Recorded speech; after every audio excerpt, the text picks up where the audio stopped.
Hey guys, welcome back to the Little Legends podcast. I am your host, Blevins, and with me, as always, is Boop. What's up, man? It is going all right, going all right. Got some tummy issues. If you're here for the pre-show, we learned some things about a A thing. case of the rumblies. Yeah, got a case of the rumblies. According to the Bristol stool chart, I am a level. That's No, right. That's we're not what not. we were That's talking about. pre-show only talk. We're certainly Okay. not bringing the Bristol stool chart and telling people specifically, do not Google the Bristol stool chart. Don't Hashtag do Bristol it. stew chart. Please sponsor us. But anyway, other than that, it's been good. Playing some TFT, just kind of having a relaxing day. Been pretty sick the last couple days, so gotta clear my head. But I've been clearing my head with some Gears of War 5, which I've been Ooh. enjoying. So I know that's not the right podcast, but it's been good so far. I might have to actually pick that one up because I was a huge Gears of War 1 and Gears of War 2 fan back in the day. That was where I cut my teeth in I guess not first-person shooters because it's a third-person shooter, but like many a weekend were spent in the basement, my friend's basement, playing Gears of War lands. So that was super fun. But enough about Gears of War 5. Don't know. That was something I didn't think we were going to be talking about at all. We've got a lot to talk about today about Teamfight Tactics because today is patch day. We got patches galore. Well, we have one patch, but it's a doozy. It is a big ol' full patch. No B patch. Well, and it's not just like the last doozy. We still don't have the gloves dropping on this patch, so the game is gonna be completely different in a month or so, and I'm pretty excited about it. Yeah, I've liked this current meta, but I always like the shakeup. But we've got a couple of things to talk about before that. And Boop, are we ready? Are you ready for the super secret announcement we have here? I am ready. All right. Are you ready? I wrote it down in the notes. Did you take your 2 small sips of water and clear your throat in time for this? I cleared my throat before. I'm gonna go without the sips of water here. But we did allude in the discord.me/Little Legends Podcast about a super secret announcement that we have, and we got the T's crossed and the I's dotted here to talk about the fact that we are joining the Prediction Esports podcast network. So we are officially going to be on board with them starting next week. So you will hear all about that next week. But just know we are part of the Prediction Esports podcast network. So go on your iTunes or whoever you're listening to your podcast on, search for Prediction Esports. That's PREEDICTION Esports, and subscribe to that feed as we are going to be on that feed starting next week, and all of your support is going to help us there. There's also going to be all sorts of other esports podcasts. So if you like TFT, obviously you're going to hear us there, but they've got a lot of other esports covered. And they've got some big personalities. If you guys are familiar with Smash, TK Breezy's show is on there, among a number of other really great broadcasters there on the Prediction Esports Network. Boop, what are your initial thoughts here for this monumental signing? Well, it feels good to be the belle of the ball for a hot minute, and to join a greater network of content creators. That's always really nice. And just in general, the show's going to be pretty much the same. There might be a couple additions for what we do, like when we're a part of Prediction proper starting next week, but everything else should be the same. So don't worry, things aren't going to be a change, and you're still going to be able to find us pretty easily. And in the end, this is going to be really good for content creators like me and you. Joining a family of content creators that are supporting each other and having the network support these podcasts and push them through and get more eyes on it, because while we love our current viewers, the goal is to have millions upon millions of people watch and listen to this TFT podcast, and this should definitely help us on our way. Yeah, absolutely. We want to get the show out to as many people because, and this is a nice little transition here, we want to build the community, and part of that is with the community game night, which we do on the Discord. We had a really good one last Friday. I'm going to start the what happens in game night stays in game night to not spoil too much, but I'm just going to say I personally had a ton of fun. And I know just in talking with folks afterwards, a lot of people had a lot of fun. We played some wacky games. We had a really good time there. Did some fake, well, not fake, but well, they were kind of fake. We did some practice casts in there. Some Practice casts are fun because you get to like use as much profanity and you get to make fun of the players, right? You don't have to be as PC as you would in an actual tournament. You can actually say what you want. So instead of being like, "Oh, that was a unique decision coming from this player," you can be like, interesting Lev, decision. Lev, why are you so dumb? It was even better than that because all the players could hear the casters, but the casters were casting as though the players couldn't hear them. So like, Blev making a really bad decision here. I really wonder if he actually wants to win or not, while I'm actually in there and I can hear them and they know that I can hear them. You gotta. It's that mental fortitude that we're training you for when you enter your TFT tournament. Now that you're, in the Diamond Club, right? You're a big deal now. If you enter the next TFT tournaments, what the casters are saying about you won't matter. We're just training you for the bigger opportunities, Blev. See, I've had the strategy of just doing so bad that the casters pity me and they don't say anything bad because they don't want to beat a dead horse. But that's why I'm a caster now. So long story short, join the community, discord.me/Little Legends Podcast. Even if you don't necessarily want to compete in game night, I know it can be, well, I mean, I don't know because I'll join any group of people and be fine, but it can be, it can be a little daunting, but I swear. You're going to want to retcon that one. Out of context. I could join any group of people and be fine is probably not something you want to... Nope, don't know what you mean. I'm just accepting. I'm a very open and accepting person. Anything other than that is just closed-minded and quite frankly bigoted, if you ask me. But we're gonna not look any deeper into that comment. On here, just join the Discord. The patch notes have been out for a couple hours, and we've already had lines and lines of discussion going back and forth on the patch, and the game nights are super fun. We've got our poster all the good stuff. I don't need to sell the Discord any more than I do throughout the show. But let's move on here. Just a couple more things for housekeeping. We did get another iTunes review, so super shout outs to Twin Sun 77. It says top notch TFT banter to get you through the week. Quality job, boys, with a 5-star review there. Thank you so much, guys. The iTunes reviews, I know that it's a hassle. iTunes is god awful. Believe me, I only downloaded it for this show and the other shows I do. It's terrible. But if you do get the chance, please, please, please leave that review on iTunes. It helps us grow. It helps us get exposure so very much.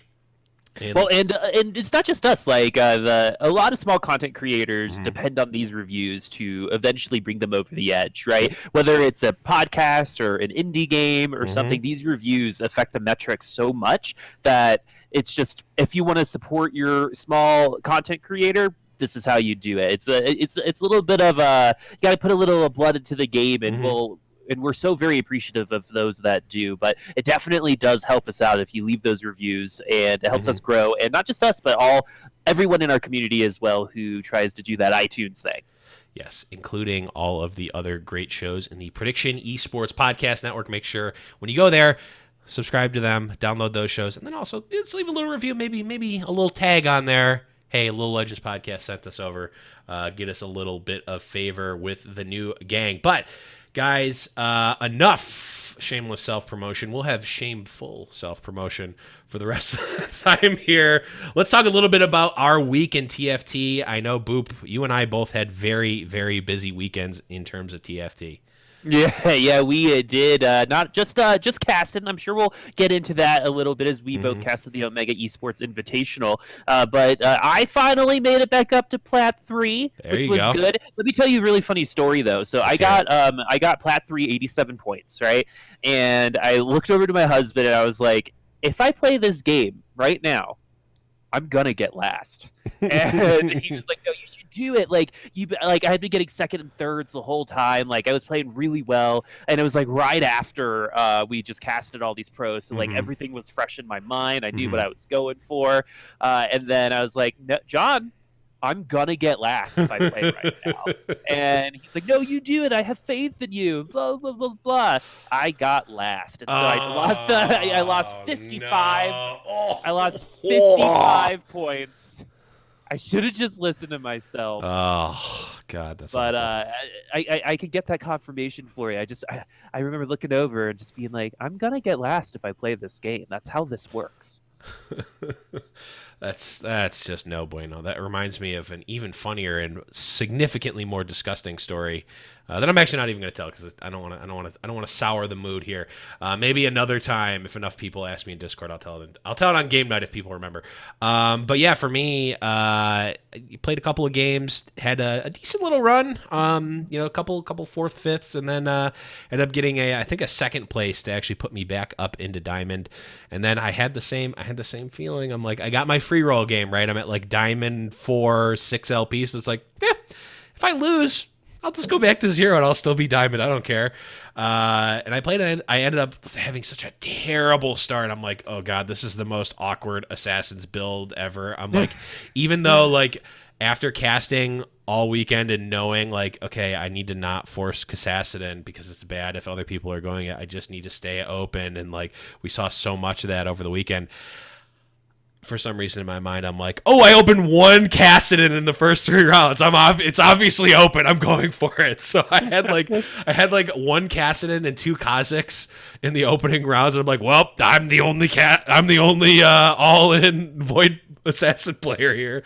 That was not the case, but I ended up getting this really like awkward scramble of build. Like I had knights and assassins and like some wilds and like a level 1 Rengar, and I stacked a Zed, and then I ended up getting like a Sejuani, and it was like the weirdest comp I ever had, but it was winning.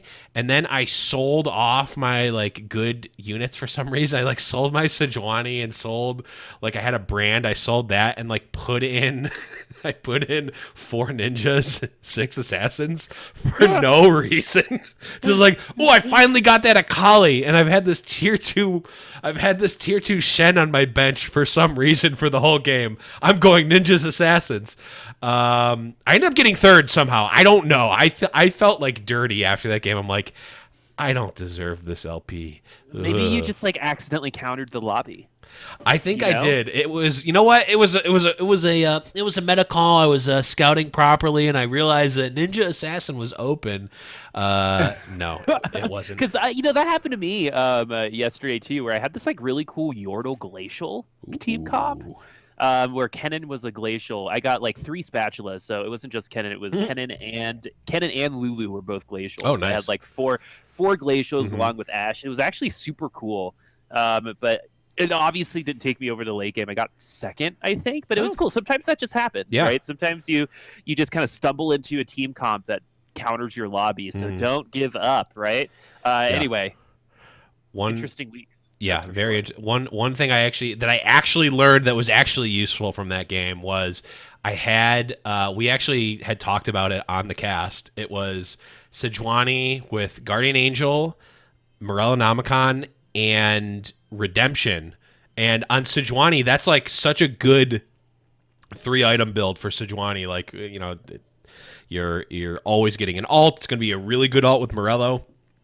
And when you revive, you're going to have a full health Sejuani and potentially other units that are going to get healed as well. So I'm like, oh, this is great. Well, I'm going Ninjas Assassin, so I'm going to sell this Sejuani and just put those items on Kennen. I found out that the Redemption does not work nearly as well on Kennen because Kennen just dies at a really awkward time compared to when Sejuani dies. It does not have the same health to like versus melee. Yeah, it's so just pro tip, don't put the Redemption on Kennen. It was like mediocre. Like it would heal like one other unit. It would never heal the Kennen themselves because the Kennen does not have the same beefiness as the Sejuani. So it would just like revive and then instantly die and not even get the heal. So pro tip, or actually amateur tip, don't do that. Learn from my mistakes so you don't have to. There it is. Yeah, very, very good one there. Okay, let's talk about the news, the tournaments that happened this week. Of course, as we alluded to before, the Omega Esports League Invitational. You and myself casted that. Boop. What did you think about that tournament? It was super fun, man. It was really cool to cast a game that wasn't full of particle effects and shields, and get a little bit of a slowdown because I cast a lot. I cast Overwatch, and so this is very different. But I got my start in slower games like card games, and it was really cool to kind of get back in and get back into the driver's seat and cast over some TFT, which is the exciting thing about that is that like there's no right way to cast it, right? So when we were casting it, it's all about that exploration of this feels cool or we should adjust this way. But overall, I think it went really, really well. I had a lot of fun and I got better because of it. Yeah, and I'm at a different place in my casting career compared to you, Boob. You've got a lot of you got the basics down. Obviously, you're a much more experienced just caster in general. So I was really dusting off the or wiping off the dust here for me, and I felt like even from Saturday to Sunday, I felt like I did a lot. I improved a lot. Obviously, casting hours and hours. It's just gonna naturally get that for you. You casted the most out of everybody. Did I really? You did, because you're the only one that casted 2 shifts on the second day. So because we did the tri-cast, that's what the exciting thing is. What I was talking about earlier is like, since I think a lot of people assume that casters is just 2, but we got to do a tri-cast for the finals, and that was awesome. I think this game actually really felt good with 3 casters. 2 casters and like a facilitator / host type of person. But that's what I'm saying. It's like we get to explore these types of things, right? Kind of like when Overwatch was just starting to come through, how influential the current Overwatch League casters were and how they've been able to develop what Overwatch casting is. We haven't done that for Teamfight Tactics yet. Right. I mean, there's only like a couple tournaments. We're talking about literally all of the tournaments today. And again, the cool thing is like, you want to try tri-cast? You can. You want to try casting with this person? You can. You want to try doing this or this role? You can. Yep. And all the while, it's what's bringing us together is the game, and the game is awesome too. So it was good. And by the way, Blev, you did great. Thank you. You did great too, Boop. Thank you. So the thing about Blev, guys, and this is a hard thing to come by, and I'm saying it on the podcast so everyone hears it, is that it's hard to find people who can cast with anybody. Right? A lot of times people get their partners and they have certain kinds of synergies. I think Blev is a guy that you can kind of plug in and play and cast with literally anybody. And that's a really big compliment, I think. I take it as a compliment. I'm like the Nico's help of casting. I can just pop me on a champ and I'm gonna be fine. Tying it back. I think you did a great job, man. It was a ton of fun being able to cast it with you. Yeah, and shout outs to Paulsable and Kenobi. Kenobi, of course, is in the chat right and now. Necra. So shout out. And Necra. I mean, I didn't cast with Necra, but shout outs to Necra as well. And shout outs to Bemi. Great producer. Yeah, they know their stuff when it comes to it. It was actually super. And did you notice that he was doing like a little thing with our cameras to make us look really nice? Oh, the little fade, the little thing in the fade background. Yeah. It made us look super good. It did. So thank you, Bemi. Which is very hard for me, so I do appreciate that, Bemi. We did discuss earlier about how your face for radio. So that is that something tracks. that my that checks out. But yeah, so the tournament itself is super fun to cast. We had the top 8 here. We had Kron from C9, who you guys obviously know from the show, that we had on a few weeks ago. We had Fujitora NA, Grand Vice, Hyunjinese, C9 Jashrita, Knackjack, Tabs, and Cladius. And Tabs ended up being the winner of this tournament here. Yeah, who predicted that? Moving on here, we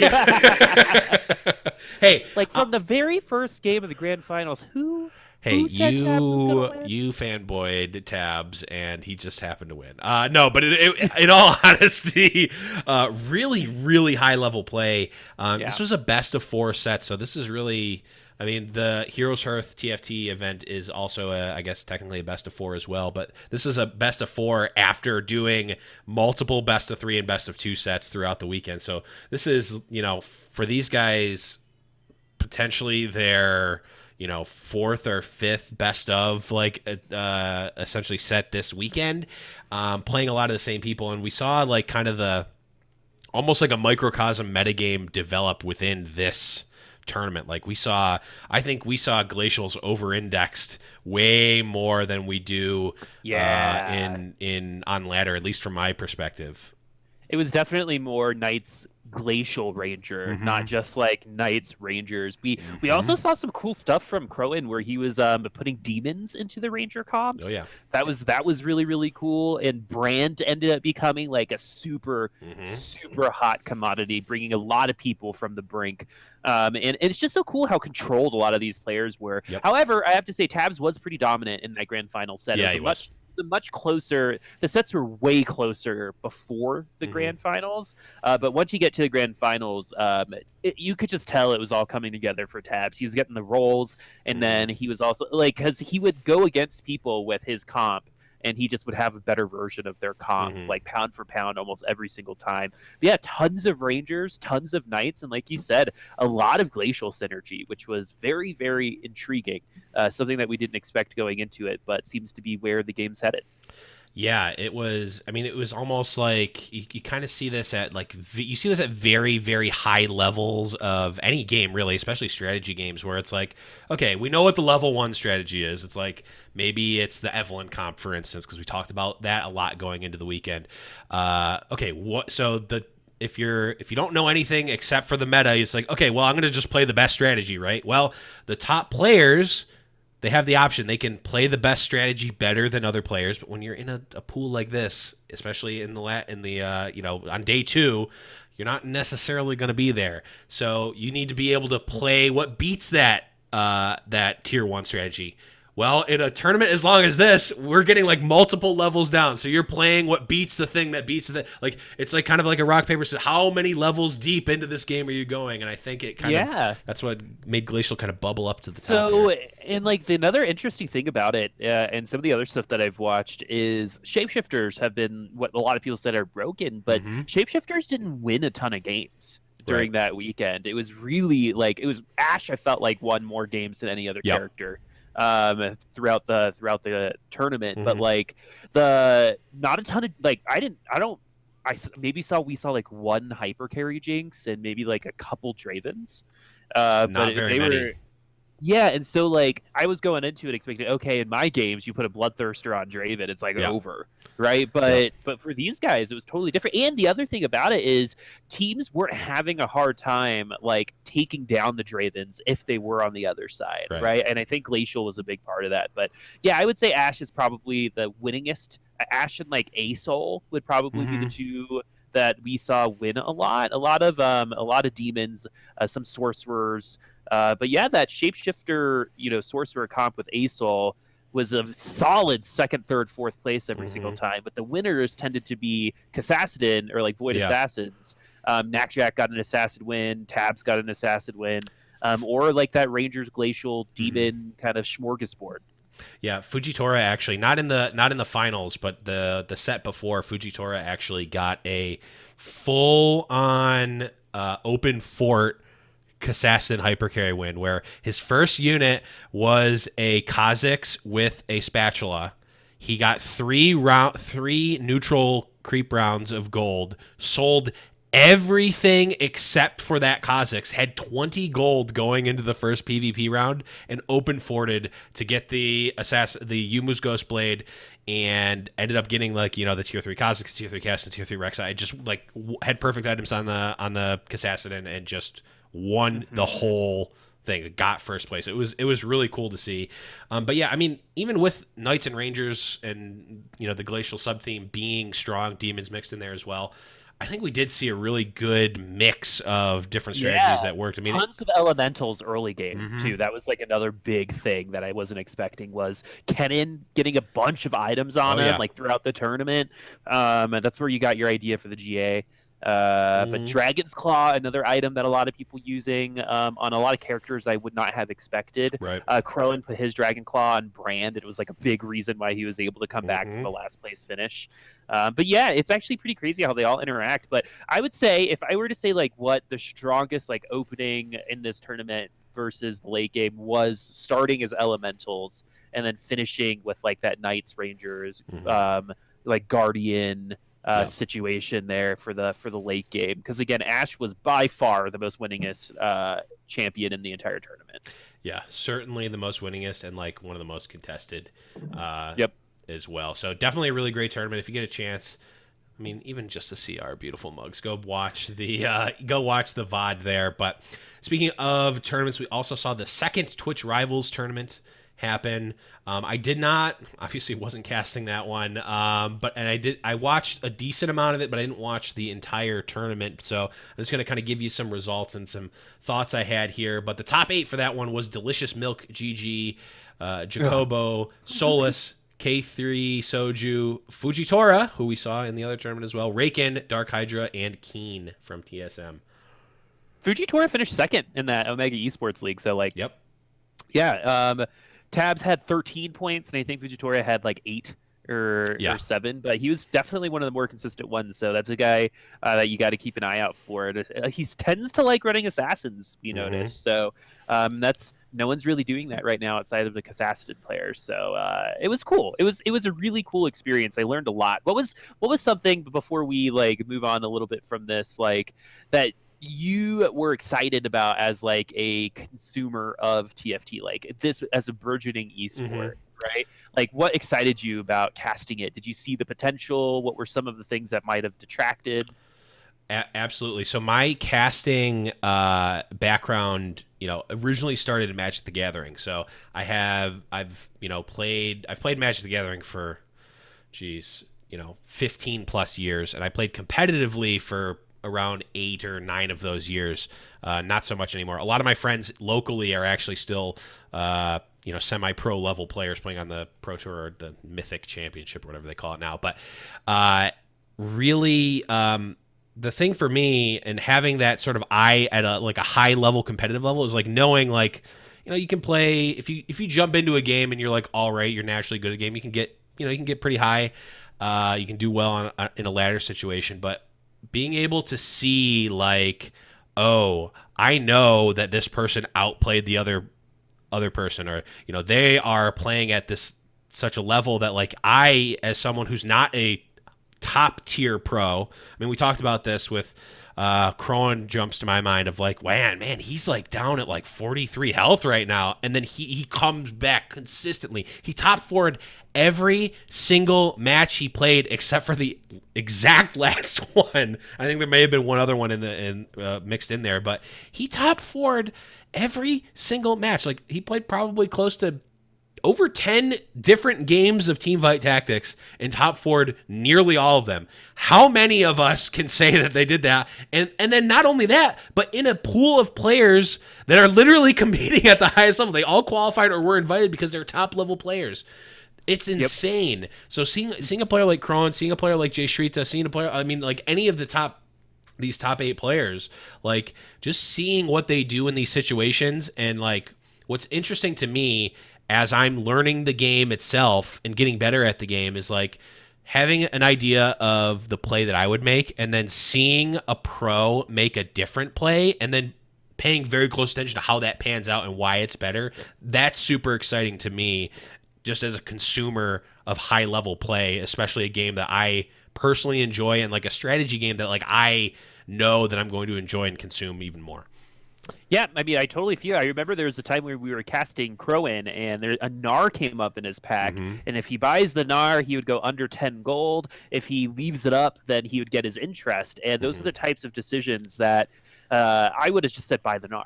Right? Like, and we both did. We were like, just buy the Gnar, right? But the reason why he was thinking about it is he wasn't thinking about just Gnar, right? He was thinking about the next 3 turns, and just like the forethought that a lot of these players had was just mind-boggling. And the way that they like the other big thing that I thought was really cool was how often these players transitioned from different team comps, Mm-hmm. right? Like you almost felt like sometimes even at Krugs, like some players were still kind of figuring out where to go. Yeah, they Yep. might be on the bottom side, but like some of them were able to just roll what they needed. There was actually a Yep. game with Tabs where he started to lose, and then he got a level 2 brand and like 2 other level 2s on a single roll. And if that doesn't happen, then it's totally different. But that's the type of like excitement that we want Mm-hmm. in our games. And it's I think the best way to compare this is to compare it with Hearthstone and Mm-hmm. Paveling book and the great Pavel BlizzCon win, because what was so exciting about that was, one, the RNG being in his favor and Mm-hmm. being nutty like almost the entire tournament, but two,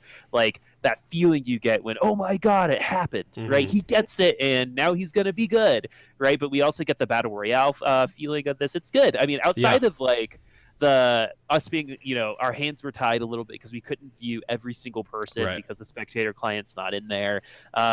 The other thing like I would love is kind of like just checking in, like hopefully in the spectator client this is there, like how many units are available still, Mm-hmm. like total, so we don't have to like Right. count each time. So like if you click on a vein, it'll tell you, oh, there's 17 veins remaining. Right. That would be really, really cool. Things that I think would definitely help too is just making it a little bit more like forthright. A lot of people don't look at something like TFT and think esport, right? Mm-hmm. That they think that this is it's closer to like a mobile game, Mm-hmm. right? In terms of how they feel. But I think OGN is doing some Underlord stuff, so other auto battlers are Mm-hmm. getting their time in the spotlight. Now it's up to Riot to provide us with a spectating experience if they believe that this is going to be a viable esport. I don't understand why they wouldn't, because it's still pretty popular. Yeah, absolutely. And I mean, Riot Moore did mention on Blastoise's stream that it was a high priority for them to get spectator mode in, and he specifically said so that tournaments could start running and be more prevalent. Obviously, we do see some tournaments obviously running, as we're talking about 3 this weekend alone. But yeah, I mean, thinking of it from our perspective, like if we can, obviously have game night and do that, if we can have casts for game night, or if we can have, a more competitive night where we're, doing like a Little Legends podcast scrim night or something like that, It's I like think a that would be poker really night. We all cool. put in $20 and split up the cash I mean, I prize. think that would be super sweet, especially since I'm going to be taking all your scrubs money, but because I'm going to be winning those. But I mean, it's that type of thing. It's like let's get this rolling. And I think that hopefully Riot sees the value in that. But yeah, the one thing, I don't want to, we don't need to spend all the time on the tournament that we casted. But the one thing that I thought was really interesting about that cast, and I was a little bit worried about going into it, was we only had the perspective of, we pretty much at any given point had the perspective of 3 players that were like our champions that were streaming, and we could see their stream. So I'm like, man, I don't know how much it's going to be a little bit boring here because we're going to be seeing the same player. It was not. It actually felt really great just being able to hone in on one player. Boop, you did a really good job of driving us and moving us to different players and getting different perspectives. Paul, also, who I casted with, did a really great job of just kind of shifting us through, and even just getting 3 perspectives. I mean, you're only getting the player perspective of 3 people, but you're seeing like little bits of like, oh, we saw they had a NAR earlier. Now they got a NAR 3 somehow. Even if Yeah, we're this not person is not scouting. right. You can tell. Yeah. It was really good. So even just like having a dynamic cast with under sort of limited resources in a way was really interesting to me, and gave me a lot of hope for the future of Teamfight Tactics from Yep, that it's perspective. it was awesome, but I think we got to talk some patch notes to these peeps now. We do. One last thing I wanted to go over before the patch notes was we did see the Heroes Hearth Fight Night go on. Jinx actually took that one down. We had Jay Shrita, Faye, Mistax, Askrite, all due to fate. Jinx, who won Treebeard, Hots, and Big Baza in that one that was casted by Crone and Casanova. And the one, so definitely check that one out. That was the one that I played in and then casted the week after. So definitely check them out. It's a really cool tournament. They have a very good production crew there. Shout out to Jules, she's the best. But One thing I wanted to mention is that if you guys want to play in that tournament, they are looking for players. So they're looking for diamond rank and higher players. So I know it kind of eliminates some people, but if you are in that rank, just throw a sign up there. I'll put the link in the description here so you can sign up there. But if you're looking to play in some competitive games, win some cash, definitely sign up there. But yes, we've talked enough about the tournaments. Really great weekend. I mean, we're so early on and we still got tournaments here. But yes, let's get into the patch notes, the bread and butter here. And we will start off with our little introduction that we get. Hey, Tactics. Hey. Good start. Great start. You're gonna get it. I've got a voice for TV. No, that doesn't work in the opposite way. Yeah, just wet your mouth and go. Yeah, let me just wet it real quick.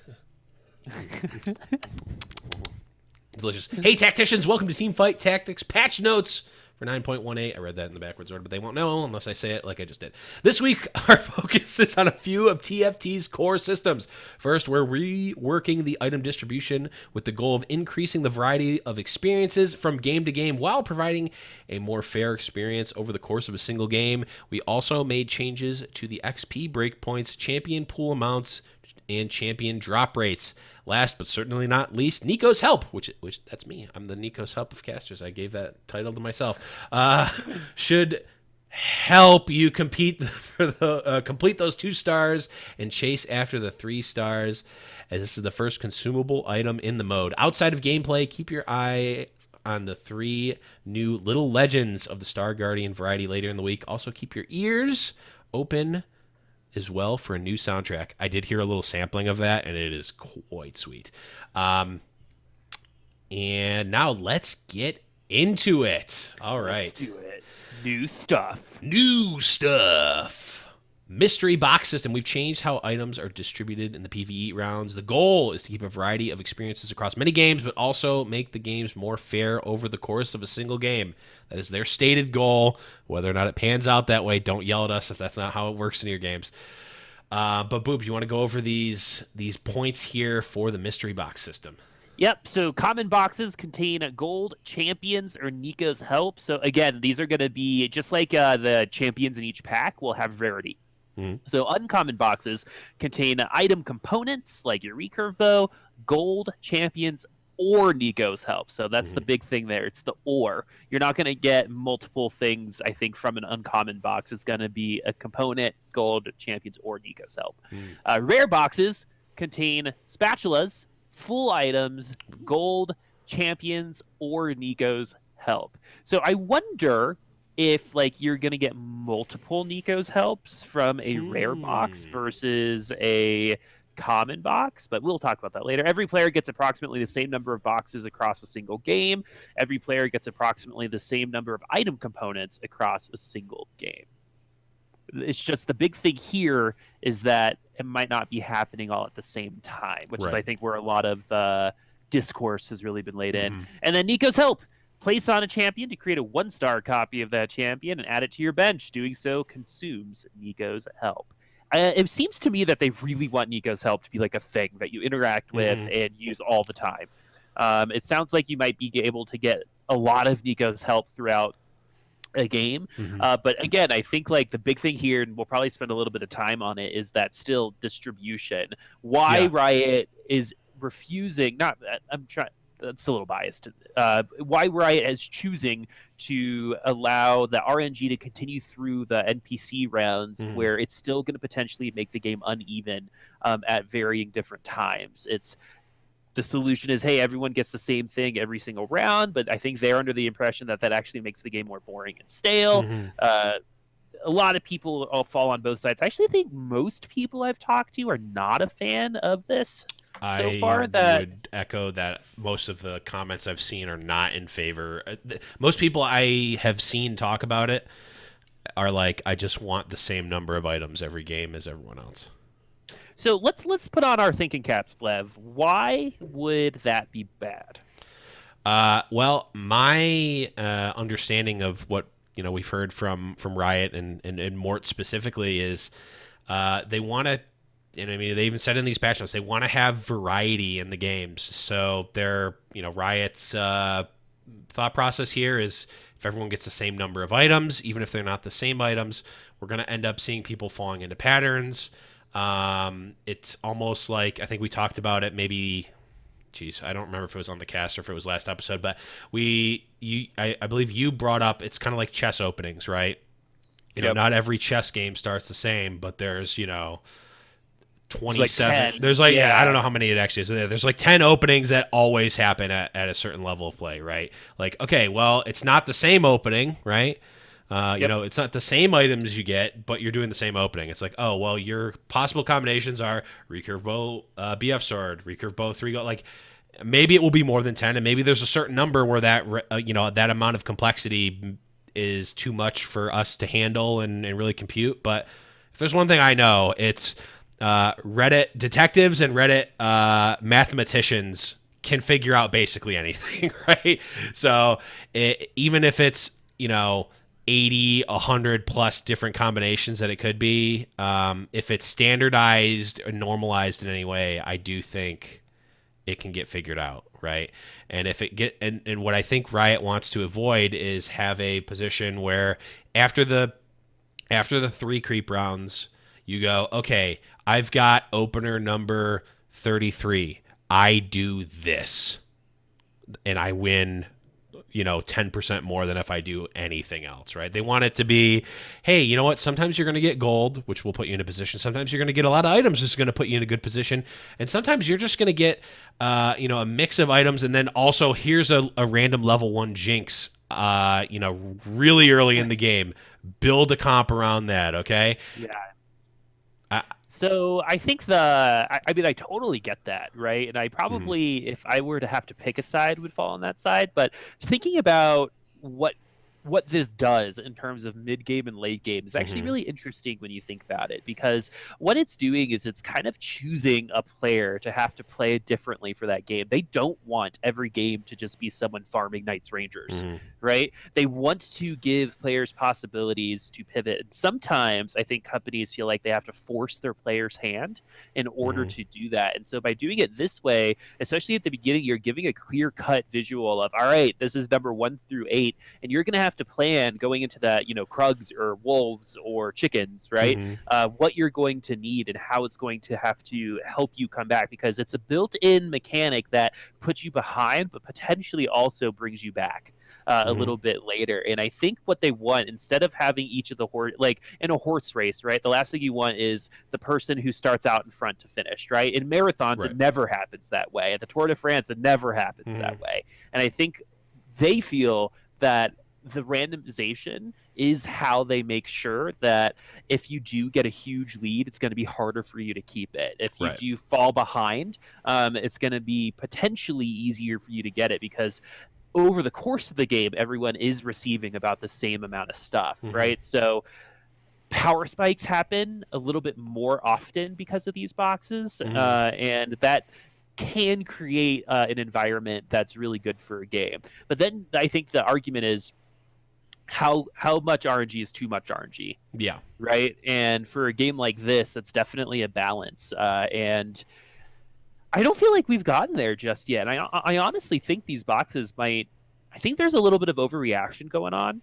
Because even when we were in Discord, when you were talking about some of the spicy conversation, that was definitely like me playing, like I was playing Counterpoint most of the time, because I don't see this as game breaking. I don't see this as like a terrible mistake. And you said yourself, right, that you want to see them push, right, that you want to see them go to the line, right? And I think that's still what they're doing here.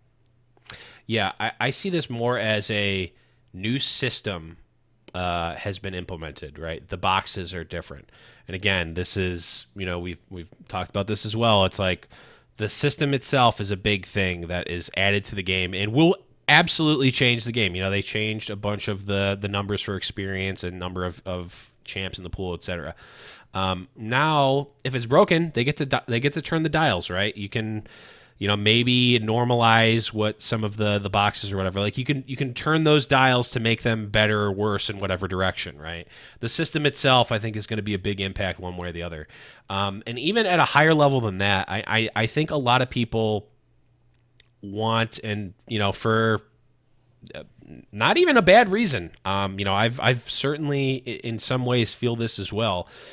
You want to get rewarded for playing well, right? Like you want to have, as a player, if you're a good player, you want the better player to win more often against a player that's worse, right? Like that's what you want, but that's not necessarily what the game designer or the person selling the game wants, because if you get to that point, you get to a point like you take the absolute the absolute furthest end, which is chess, where like a higher ranked player in chess is going to win against a lower ranked player like some obscene amount, right? There's no randomness whatsoever. There's no factors other than the player just being better than what they're ranked, right? Those games aren't fun to play. Like they can be for you, right? But right, they aren't. They don't have mass appeal for something like what a game company that needs to generate revenue is, right? Like that's not fun for as many people, and it's not fun for new players necessarily when you're playing, when you have to get thrown into the pool of players that are much better than you. If when you start the game, you lose every game, that's not necessarily going to be fun. It might be for some people to learn and whatnot, but like the problem is that these game companies need to okay, it's like, well, you don't get our game, that's fine, but it's not fine because they need they need players to like the game and to have fun playing the game for them to make money. The other thing is, I think of this as like Magic the Gathering Limited, right? In Magic the Gathering Limited, you can have just such a great deck. You build, you draft a really great deck. It's got all the powerful uncommons. It's perfect. And then your opponent slaps down a Planeswalker or something from the set, and they just crush you. It doesn't matter. You couldn't do anything. Those types of moments obviously feel bad in the moment, but I think that it's more of like the sort of confirmation bias, right? Like how often does that happen? That happens, but I also know times where my opponent, who's not necessarily as skilled as me, has that mythic rare, that Planeswalker, and I still outplay them and win. They still got to play their powerful thing. They had a chance, right? And sometimes they win those games. They feel good about it, and I feel great about it because they messed up, and I outplayed them and still won. I think some of that is still here. I think a lot of the complaining that we see for it is like, well, yeah, you didn't have the same number of items as someone, but also you could have played better and done better than you did. Like, yes, all things equal, they had an advantage, right? And you had somewhat of a disadvantage. And instead of like trying to, mitigate that, you didn't. Knowing how to play with a disadvantage is part of being a good player, right? And I think this really just boils down to the fact that they're terrified of this game becoming stale. I think Hearthstone, right. This happened to Hearthstone, especially recently, where the same 3-4 decks is just what you saw, right? You saw Bomb Warrior versus Bomb Warrior, and that's like a 30-minute long game, and it's the same thing every single time, right? And like that's not what we want to see here. It's easier because it's not like a 1v1 type of situation. There's 8 people in the lobby, but it seems like they're really trying their hardest to avoid that, and they might be going the other direction with it.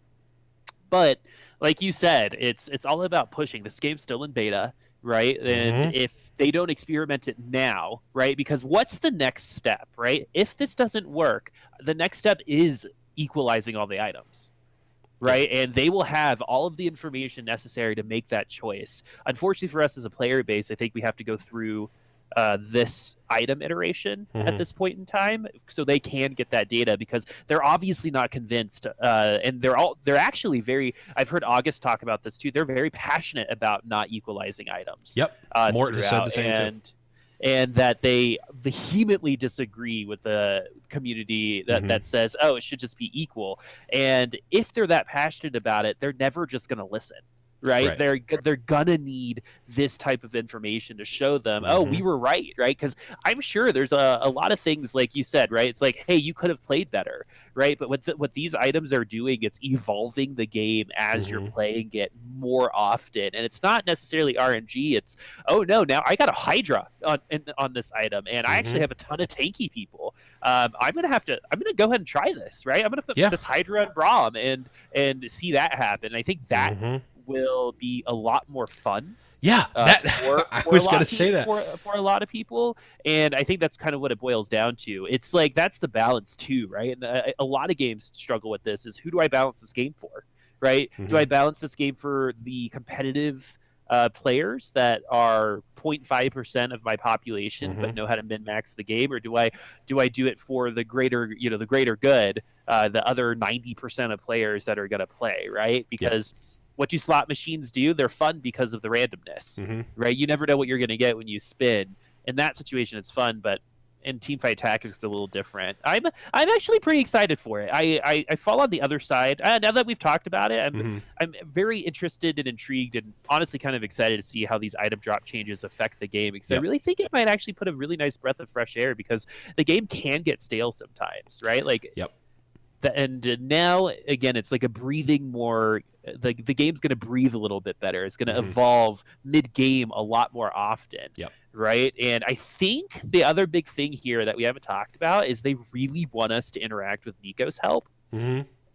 And I think a lot of people might be underestimating the value of something like that, or how many things we might be getting, because you can compensate for a lack of items by just having better units. And I think that Nico's help will definitely help with that. But yeah, I mean, this is a long discourse that won't change until we've tried both. But I think this will be fun, and there is a little bit more predictability too, because you know what kind of items you're getting based off the boxes, and the gold's going to be different. I'm assuming that the number of items will be different too for per box, and over the course of the game, it's going to be even. So it's like starting on a track, right? How the guy in the first lane starts in the front.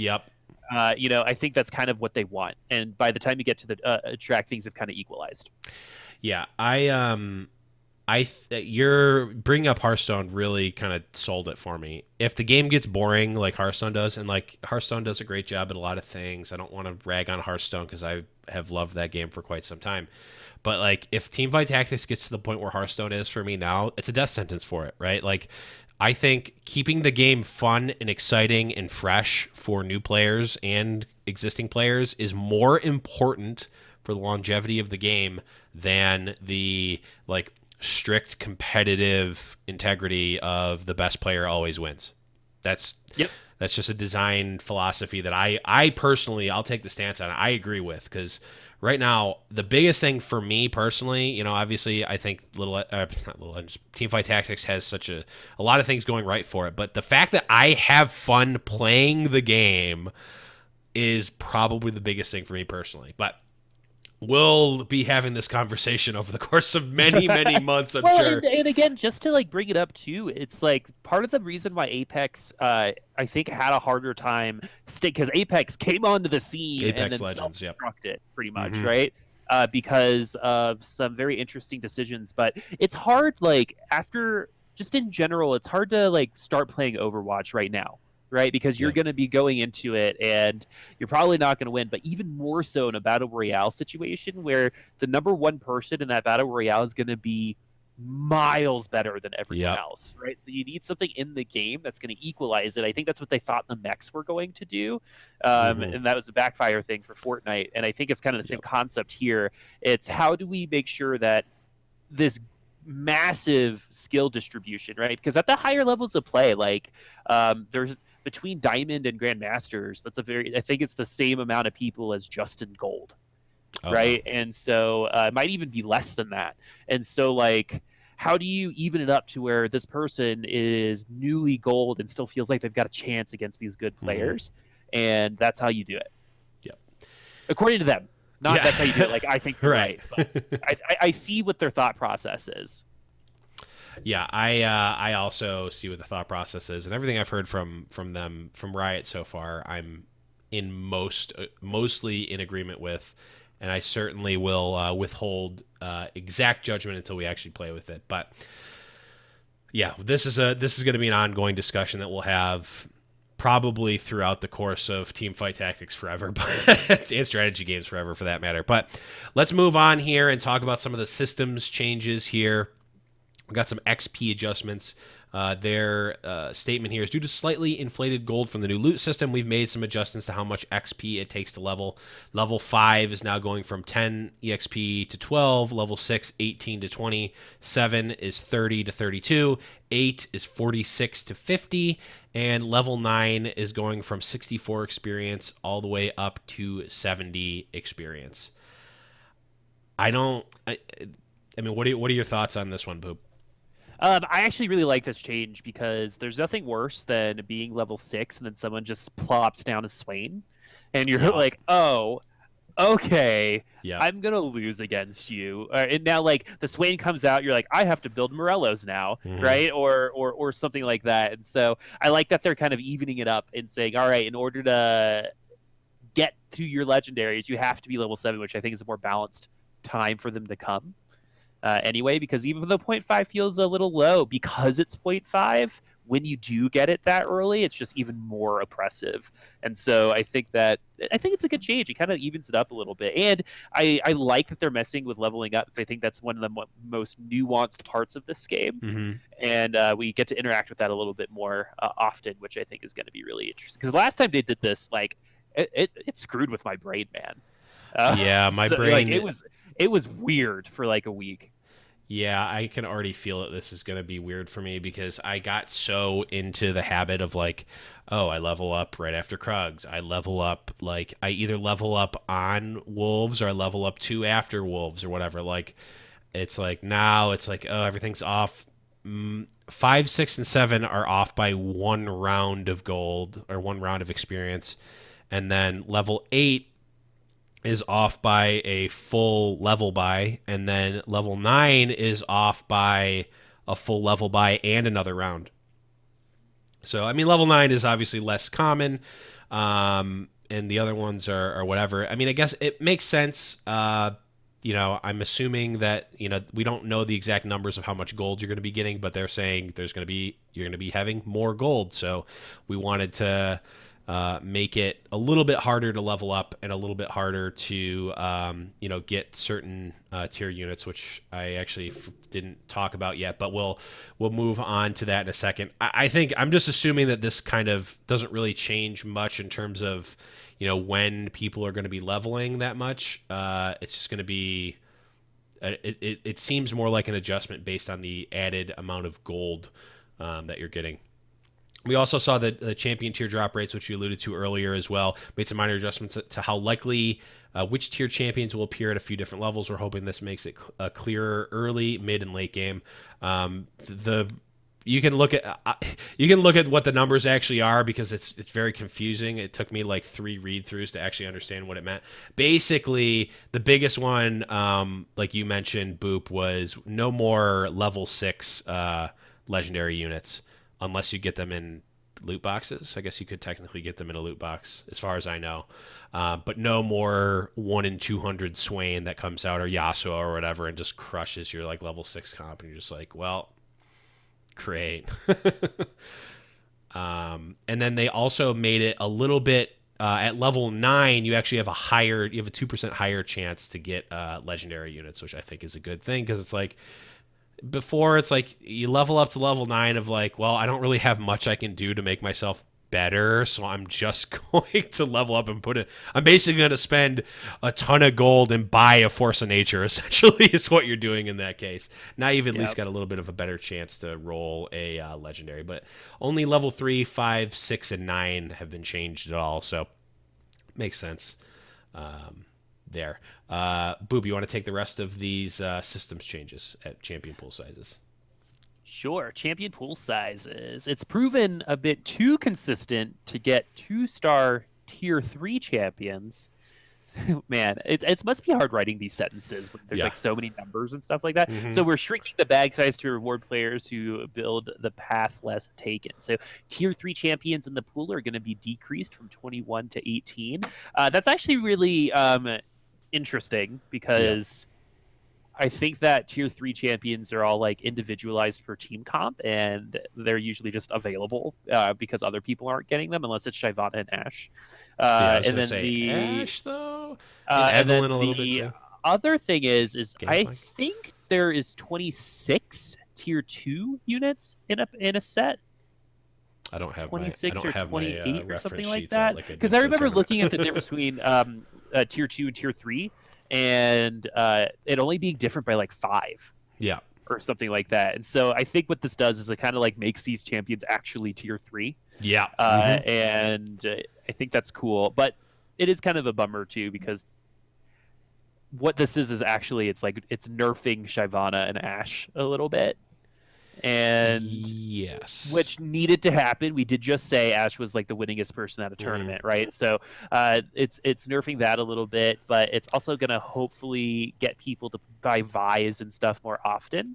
It's just 3 less, so yeah. I mean, it's interesting. This is like almost like, I mean, you can think about turning the dials here. This is almost like turning the dial like toward. It's like you can turn the dial left or right, but this is actually like kind of like moving it up or down a little bit. Like it's like a different dimension, because like it technically nerfs the player who wants to play Ashe, right? Because it's going to be slightly harder to get that tier 2 Ashe, but it doesn't actually nerf the unit itself when you get it already, right? So it's like you're not making Ashe the unit in a vacuum weaker. You're making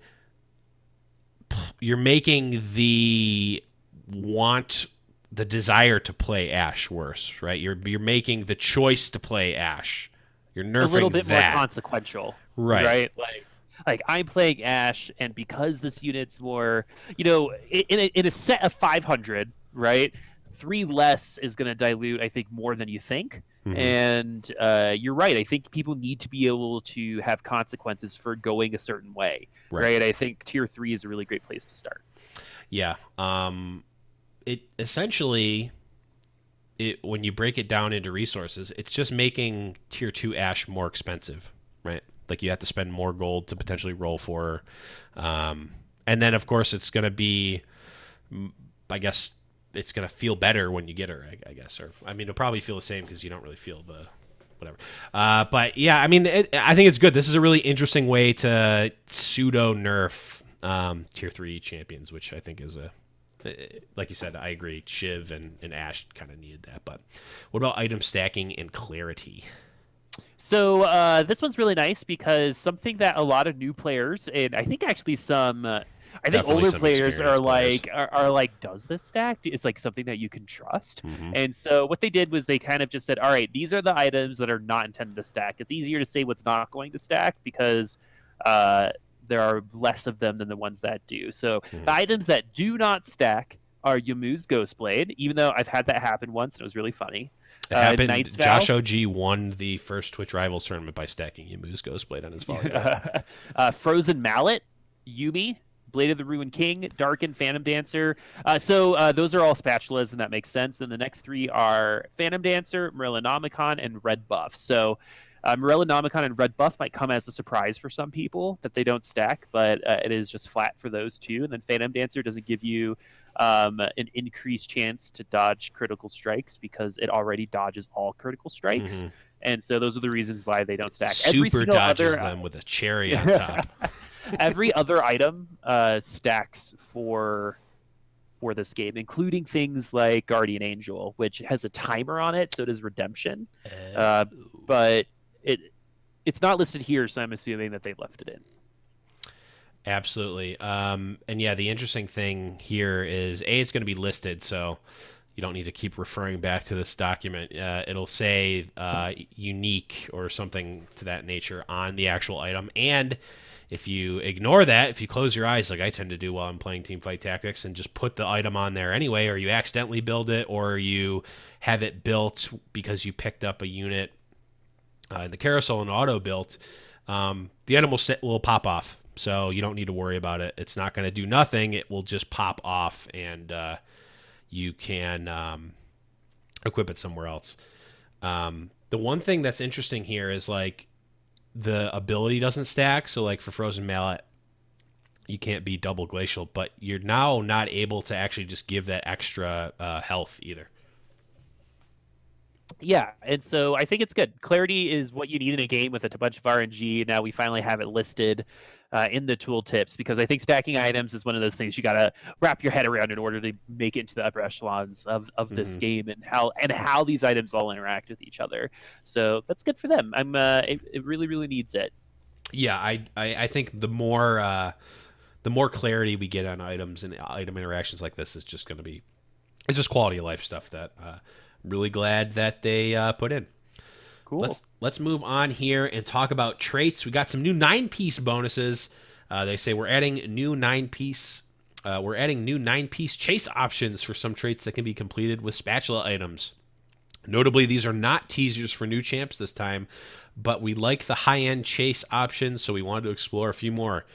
We now have the new 9-piece assassins, which grants 225% crit damage and a 40% crit chance. And 9-piece sorks will grant 175% spell power for your entire team. That's nuts. Yeah, those are nuts. I mean, back to Arthas. Why don't we actually go through all of these and then talk about them all at once? I like it. Wild, we've alluded to this one as well. They've added some extra power for the 4-piece wild, so the four wild units actually get a benefit from 4 wild. We think it's going to be wild, right? If you're looking for a new writer for the, we talked about this before, but come on. Wild 4 now gives all of your allies a 12% attack speed per attack, up to 5 stacks, and their basic attacks can't miss. So we're going to have a small period where we have RFC and wild buff for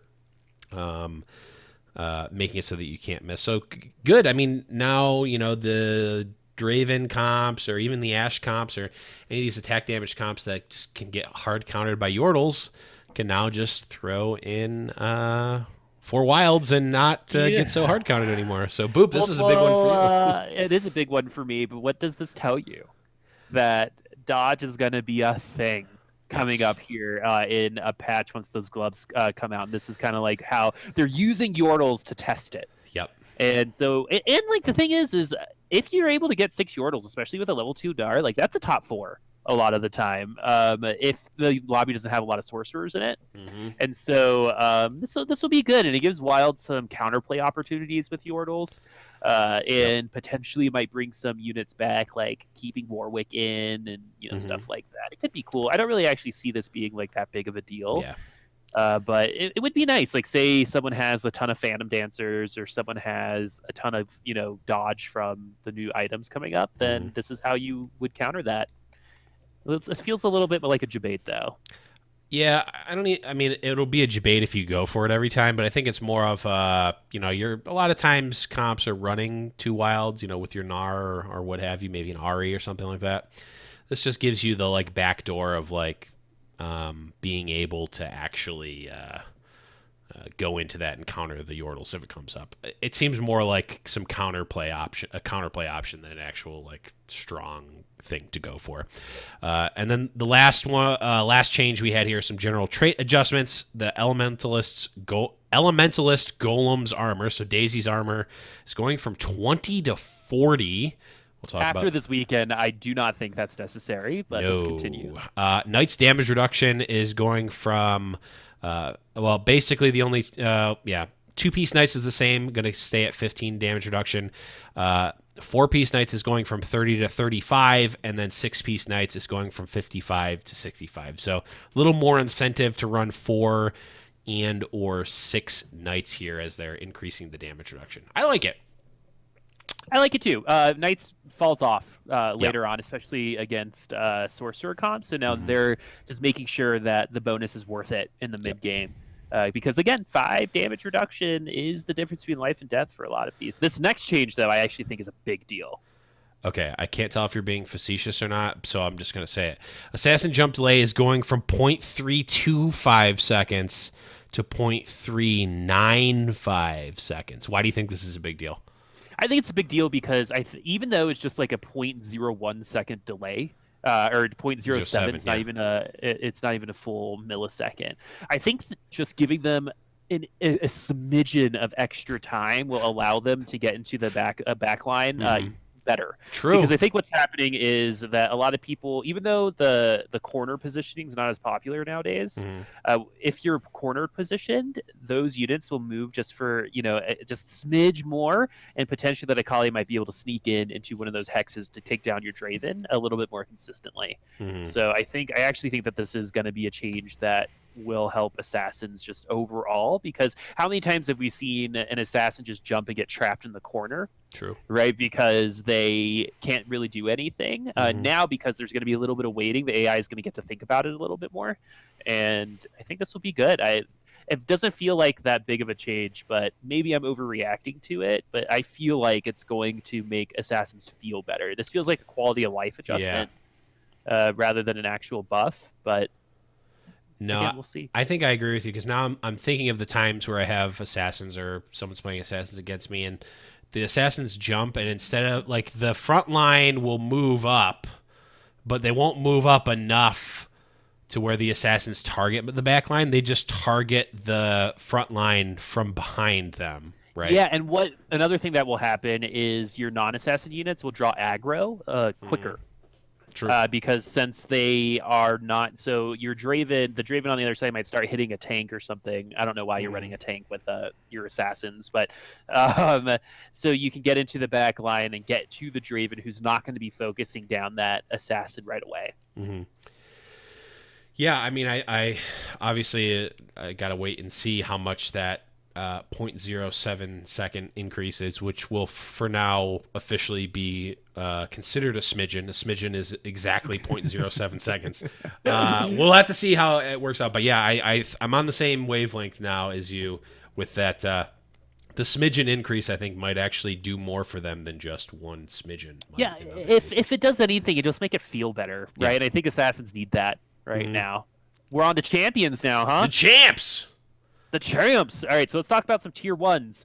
Let's see here. Camille attack damage is going up by 5, 50 to 55. Elise Spiderling attack damage, 50 to 60. Like, that's going to matter. It's funny. I'm like, 0.07 might be big, and I'm like, 10 attack damage. Not that much. Stupid spiders. I know, right? Well, I guess that's technically at level 2, 20 extra damage. Yeah, I was going to say, like, it compounds, right? That's just the starting. Yeah. Graves' armor goes from 20 to 30. That's good. They really need it. He needs to be a little beefier. He needs to be like the tank version of a gunslinger. Yeah. And I think that's what they're going for here. Kassadin attack damage is going down by 5. That's really good for him, 55 to 50. And Kha'Zix's starting total mana is going to move from 0 to 50 to 0 to 65. He was just ulting too many times, and that's what they're nerfing. So overall, I actually think that all of these are deserved. I don't think any of them. Maybe, now that I'm thinking about it, I think the Graves and Elise thing might make something happen. Yeah, I do think this is a pretty heavy nerf on Kha'Zix. Yeah. We talked about it in the cast, and I'm like, well, they said Kha'Zix and Kassadin are going to get nerfed, so that whole build is going to go away. It's like, no. I think you can still do Kassadin here. Obviously it's not as good, but I still think, you can do it. It does everything that you need, right? You might not miss that. When you have 6 assassins and each attack is doing an entire health bar's worth of damage anyway, you're not going to be feeling this 5 attack damage decrease. Like I think you would. The armor increase from Graves is going to be, I think, more felt. So I think that's going to really help. Like a lot of people want to go Pirates early game. Yep. But speaking of Pirates, the next tier. Yes, we've got Pike starting mana is going from 75 down to 50. So that first alt's going to be harder. Twisted Fate health is going from 450 to 500. And Twisted Fate's blue card mana is going from 20, 35, 50 to 30, 50, 70. So the Pirates getting a buff here. Twisted Fate, they're pushing him. Yeah, well, I think they like the whole machine gun Viger / Ari comp that was like moderately popular not too long ago, where you put TF in the middle of a bunch of mages and just hopefully he gets blue card, which I feel like happens more often than the other ones anyway. It does seem like that. Even though I don't know if it's like a 1 in 3 chance each time, but only I get red cards, is what I see.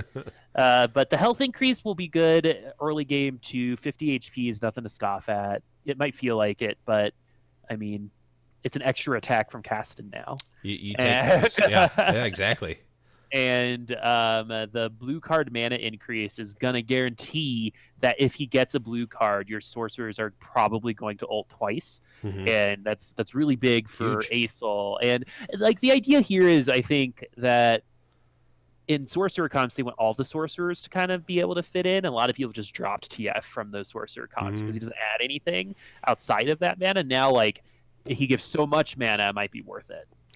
Yeah, I like it. And then Pike starting mana being lower makes sense. I mean, you put a single tier on him and he's ulting so quick. You put any sort of, double tier item or whatever. It's just like that first ult, it seemed like it was too easy to get, and it's just such an impactful ult, especially early in the game, that I like this change. A little bit of a nerf to Pike. He's still gonna do what you need him to do. He's still doing the same that same big AoE team stun, but now it's like, yeah, he's not going to get it off of one attack just by having a single tier, which can just be so devastating in the early game. It actually buffs the Seraph build, because if you build a Seraph on Pike, then sometimes his ult sucks because he ults right away, so he goes on like a weird angle and stuff. Right. So now, because he's got less, you can build a Seraph, he'll do it the regular way, as opposed to like jumping the gun and ulting just like 3 people in the front line. Yep. Along with his 0.07 second smidgen of time to get into the back line. And going back to the blue card stuff, like Pike's starting mana will be at 50, so if it doesn't matter because everyone has 100 mana, I guess. But no, people have different mana. So the 50 mana for Pike is going to be half of an ult, right? So that to give you perspective, it's only going to take one really to get someone else to ult, and it's going to be really nice for brands and Aurelion Souls who take a little while longer anyway. Yeah. And Viger, I think, is the other big one. They really want Yordles to work without actually committing to making Yordles work. Which is scary. That is a scary build to have to worry about. Let's talk about some Evelyn. Yeah. Go ahead. Go for it. You do. Okay. Evelyn execute threshold. Can you believe this, by the way? Evelyn execute threshold was 65%.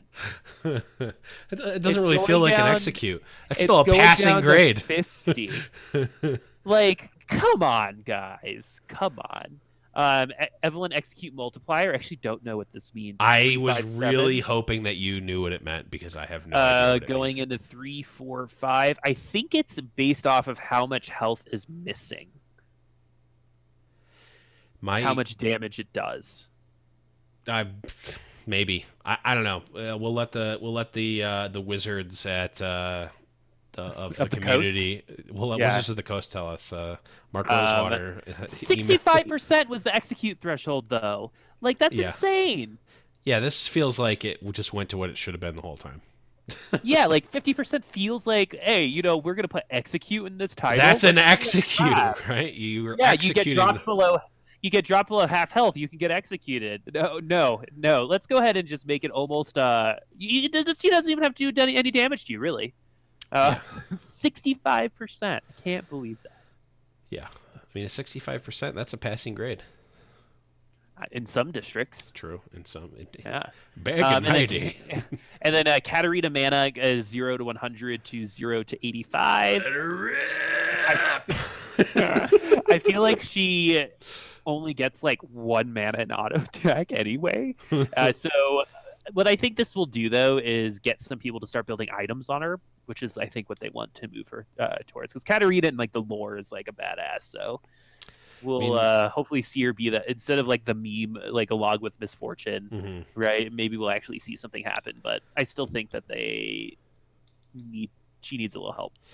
I think for her, unlike the other sort of philosophy we talked about where they want to push things, they want to incrementally do it with Katarina, because Katarina, like, her ult is very powerful, especially early, which is why like it should only happen once. Right, it should only happen once, and like you don't want it, like if it happens early, it will devastate a fight, right? Like that's why the Beyblade, the let her rip Katarina build can be so strong, because it goes in a backline and just eviscerates a backline, right?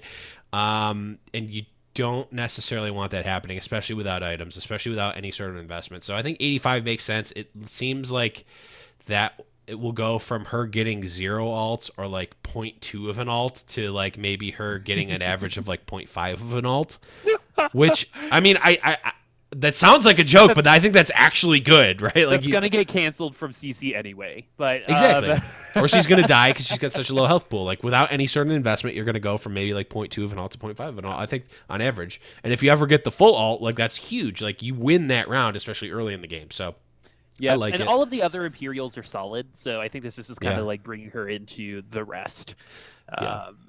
It's like yeah, we'll see. We might see like some Darius Katarina opener, which is, you know, it would be nice to be able to run that at least it's like a transitionary period, right? And then put the items on something else. But I like it. We got some tier 4 and tier 5 changes. I'm going to lump them together here. Tier 4, Akali ability damage is going from 150, 275, 400 to 200, 350, 500. For tier 5, Anivia's ability duration is going from 800 damage over 8 seconds to 800 damage over 6 seconds. Pantheon's health going from 1k down to 850, and Pantheon's attack damage going from 80 to 75. That's a neuter, man. That is a neuter for Pantheon. Oh, yeah. Poor guy. Poor guy is right. Also, why did we need to nerf Anivia? I don't think that's a nerf. I think that's a it's 800 damage over 8 seconds. She's doing her damage quicker.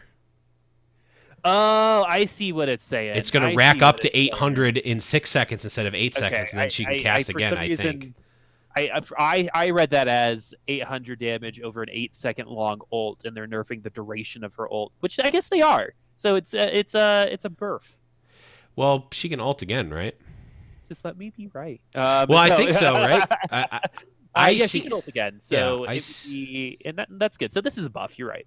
I think it's a buff, unless there's like, I mean, I don't know how often she gets enough mana, so maybe I guess if she dies, it's a nerf kind of right from the attack speed. So yeah, I'll give it to you. It's a burf.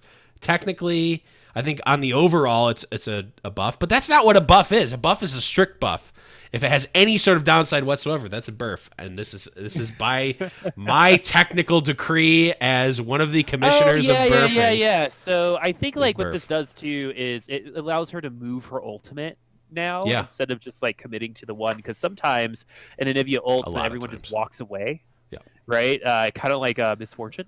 But now she's one of the, unless you're running like in a late game elemental squad, you're not really seeing like a ton of Anivia. So maybe although we did in the Omega Esports League, because we saw so much Lissandra in Omega Esports League too. I've been seeing just in streams, people are unironically running the Osto hyper carry Lissandra. It's happening.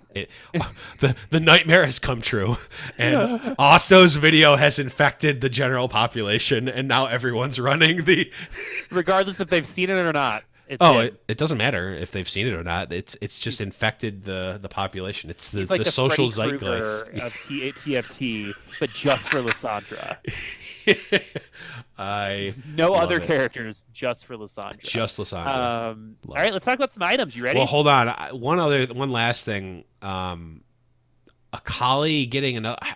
I'm afraid of Akali buffs, man. I love this ninjas. Is so funny about Akali is like they have had such a hard time balancing Akali in regular league that they're deciding that, why don't we also have a terrible time balancing her in TFT? Like Akali has gone through, I think almost every patch has gotten a change in regular league, right? She got a rework not too long ago, and they've changed so many things about it. Like she's a different character like every 3 months, pretty much. And I'm glad that they're, it tracks, right? That they're going to be doing it here. How many ults is she really getting off anyway? A lot of ults. She has like 65 mana or something crazy. I actually think her ult is pretty underwhelming. So it was, but now it could be good. It could be, especially with Ludens. So with Ludens, with Morello, she was at one point in time she was the best unit in the game, or argue like a top 5 unit in the game when Ninjas she was the best unit in the game when it was Ninjas, like Ninja Elemental. Right. Exactly. When that was the thing. But yeah, I actually Those numbers seem really high. I understand why you're scared. I'm It not is a scared 70. because It is a I'm one of the 75 filthy damage ninja increase. players. I am Um, happy about this. I'm just like it. She can see her time back in the spotlight. I don't know. I kind of miss her. She's a cool character. I like I ninjas think in it's good general. when she's in the game. Yep, me too. All right, yes, let's move on to some items. Boop, take it away. So your BF sword is your attack damage is gonna move down 20 to 15. That's a big deal. That's a nerf to Draven. It's a big nerf. Yeah, Frozen Heart debuff duration. This is a huge buff, going from 2.875 seconds. I always wonder how they land on a number like that to 4 seconds flat, especially since it didn't work. Anyway, so Right. Lock of the Iron Solari shield amount, 250 for 6 seconds, goes to 300 for 7 seconds. That's a big deal. We're back in the lock and Andy stacking. meta. Oh, God. Swordbreaker chance to disarm, 25 chance to disarm for 4 seconds, goes to 33% chance to disarm for 3 seconds. That's a give and take there. And then the Zephyr banish duration is going from 5 to 6 seconds. It's pretty much a 6-second stun now, which is longer than a Leona ultimate. Well, and I think Zephyr's not really an item that needed a buff. I thought it was low key overpowered anyway. So it's not a stun because you can't attack the unit, so it's definitely worse than a stun, but it is still very strong. What I'm trying to say is like it eliminates action for 6 seconds. Sure. Yeah, no. I mean, don't get me wrong. I'm in the camp of Zephyr is low key a really powerful item, especially late game. That actually I want to go on a brief tangent of a game that I forgot to mention before. I was playing on the Little Legends podcast Smurf account that I made. So if you see that, say hi. But I'm in this back and forth. Me and I was in first place, and the other guy was in second place, and he had a stronger comp than me. But it was super back and forth, right? Like we were like fighting with paper cuts. We were both at like 40 health, and then I would take 10, he would take 10, I would take 10, he would take 10, I had 50 bucks. And then he got to a point where he like saved up gold and got a little bit stronger. And we were both essentially one loss away, but I had lost like 2 in a row, so I was going to lose. I randomly sold off one of my units, put in a Blitzcrank, and pulled his Ash that was killing me on the actual last round. And it goes off, and I just see in the chat, lol, WTF, and I just go, got him, and I crushed him. Like, the funny thing, if I would have done it earlier, he could have repositioned, but I waited until the very last round, and I just crushed him and do like 25 damage to him when I had been doing great. 6 before. It was hilarious. But fantastic. Zephyr also can have that effect, and I think it is. I agree with you. It is low key one of the stronger items. I think this is a push. I think some of these buffs, I don't even know if Riot thinks that they need them. They're like little flags, like, hey guys, this is better, play it. So the BF sword, I wonder if it's gonna affect like the Bloodthirster's total attack damage, because then it's also nerfing all of the BF sword items. It doesn't say here, but yeah, I would assume not, actually, because they like the 2020 on the thing. But basically, what this does is it hurts Draven and Jinx, because that's who you're going to be building it on. It doesn't really hurt if you're using your BF sword for like GA. That's not really going to matter all that much. Mm-hmm. But the other thing about Zephyr is it's one of the few things that like Cloak could be built into. That's good outside of like Dragon's Claw and Bloodthirster. True. And so now you're. But it's like now you have to decide, okay, am I going to use my giant spell, this item that is so good to be built into Umbrellonomicon, or of the giant spell items, Zephyr is the 4th or 5th best. So we'll see if this changes that. Yeah, it very well. I think it's like, if you're looking at it in a vacuum, I agree it's the 4th or 5th best, but it also can be like the 1st best. It also is one of those items and one of those scenarios in the game where you can actually flex on your opponent. And like, if my opponent's not playing around my Zephyr at all, I can destroy them. And you can break that sort of stall and give yourself an actual tangible power boost. And it's actually one of those things where like actual planning and skill directly has a very direct impact on the actual single match you're going to play next. So I think we're going to see some more Zephyr. And we probably should have seen more Zephyr coming up to this point. The thing about my thought on the BF sword is that they wanted to nerf it a little bit so that in 919, when we're getting the crit chance items, people are going to want to build those and not just build BF sword items for their carries. I think that's like, it's like now, like maybe 20 damage is just by their calculations or their intuition is just better than the 10% crit chance or whatever. So we're going to lower it down to 15, which is closer to the same power level as 10% crit chance or whatever it ends up being. So that's just my random guess after looking at it. But for this patch in between, it obviously is a pretty big nerf to your Dravens and even your Ashes and whatnot. Yeah, I think this, like anyone who has like Shojins, assuming that the 5 goes to that too. And so, like, I don't know if it would be a good question to ask before we do any more theory crafting, right? Is this a 5 damage nerf to every BF sword item, or is it just the single unit? But anyway, let's take a little bit of time to talk about that Frozen Heart buff too, because 4 seconds is a long time, right? It doesn't feel like that long, but if I feel like I see Frozen Heart on Assassins most often. And Pike, it's used on Pike a decent amount. I see it on like Rek'Sai too.